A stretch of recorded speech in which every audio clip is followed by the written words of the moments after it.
Scene transition ഒക്കെ ഈ സിനിമയിൽ നിന്ന് കണ്ടുപിടിക്കാൻ പറ്റും. നല്ല ക്രൈം ഡ്രാമ ആൻഡ് ത്രിൽസ് എല്ലാം ഇൻടാക്ട് ആയിട്ട് വെച്ചിട്ടുള്ള ഒരു നല്ലൊരു ക്രൈം ഡ്രാമ.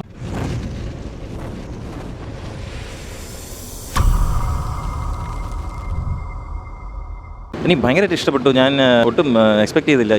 ആദ്യമേ ഇതിൻ്റെ ടൈറ്റിൽ കണ്ടപ്പം ഞാൻ വെച്ച് എന്താണ് ഭയങ്കര ഒരു ഇൻട്രസ്റ്റിംഗ് ടൈറ്റിലായിട്ട് തോന്നി. പക്ഷേ എന്താണെന്നൊരു ഐഡിയയും കിട്ടിയില്ല. പിന്നെ അർജുൻ അശോകൻ ഒരു കോപ്പാണോ എന്താണെന്നൊരു പിടിയും കിട്ടുന്നില്ലായിരുന്നു. പക്ഷേ it has been beautifully written. Scene transition ഒക്കെ ഈ സിനിമയിൽ നിന്ന് കണ്ടുപിടിക്കാൻ പറ്റും. നല്ല ക്രൈം ഡ്രാമ ആൻഡ് ത്രിൽസ് എല്ലാം ഇൻടാക്ട് ആയിട്ട് വെച്ചിട്ടുള്ള ഒരു നല്ലൊരു ക്രൈം ഡ്രാമ. അർജുൻ അശോകൻ, സൈജു കുറുപ്പ്, സിദ്ദീഖ് ആയിരുന്നാലും every one's done a very good job for this movie. Even ഇതിൻ്റെ അത് വില്ലനായിട്ട് വരുന്ന ഒരു പയ്യനുണ്ട്, അയാളും അവസാനം നല്ലപോലെ ചെയ്തിട്ടുണ്ട്. ഇതിൻ്റെ ഒരു ചെറിയൊരു ഇൻസ്പിറേഷൻ നമ്മളൊരു ജോളി എന്ന് പറഞ്ഞിട്ടൊരു സ്ത്രീ ആൾക്കാരെ സ്വന്തം ഫാമിലി മെമ്പേഴ്സിനെ കൊല്ലുന്ന ഒരു സീരീസ് ഉണ്ടായിരുന്നല്ലോ, അതിനൊരു ചെറിയ ഇൻസ്പിറേഷൻ ഉണ്ട്. വലിയതല്ല, ചെറിയ ഇൻസ്പിറേഷൻ ഉണ്ട്. പക്ഷേ എന്നാൽ it has been written very well.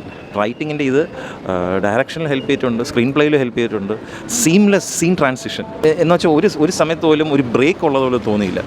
നല്ല ഫ്ലോയിൽ സിനിമ പോയിക്കൊണ്ടിരിക്കുകയായിരുന്നു. Nice editing, everything. ഈവൻ സംഗീതയുടെ റോളിന് എടുത്തു പറയണം. ചെറുതാണെങ്കിലും സംഗീതയ്ക്ക് ഒരു എന്താ പറയുക, ഒരു സ്പെഷ്യൽ ഒരു റോളാണ് ഈ സിനിമയിൽ. അപ്പം അത് വെച്ച് നോക്കുമ്പോൾ തന്നെ അവരുടെ ഇമോഷണൽ കോഷ്യൻറ്റും അർജുൻ അശോകൻ്റെ കൂടെ ഉള്ള സീൻസ് അതൊക്കെ വളരെ നല്ലപോലെ വന്നിട്ടുണ്ട്. അതിൽ ചെറിയ സർപ്രൈസ് എലിമെൻ്റ് ഉണ്ട്. ഞാനത് പുറത്ത് പറയുന്ന ആൾക്കാർക്കത് it won't sound good, but I definitely feel people should come see the movie. Family watch ആണ് definitely. Even though crime drama ഇതാണെങ്കിൽ പോലും ഒരു ബ്രൂട്ടൽ മർഡറിനെ കുറിച്ച് ഇൻവെസ്റ്റിഗേറ്റ് ചെയ്യുന്ന ഒരു cinema. It's a good watch. I really liked it.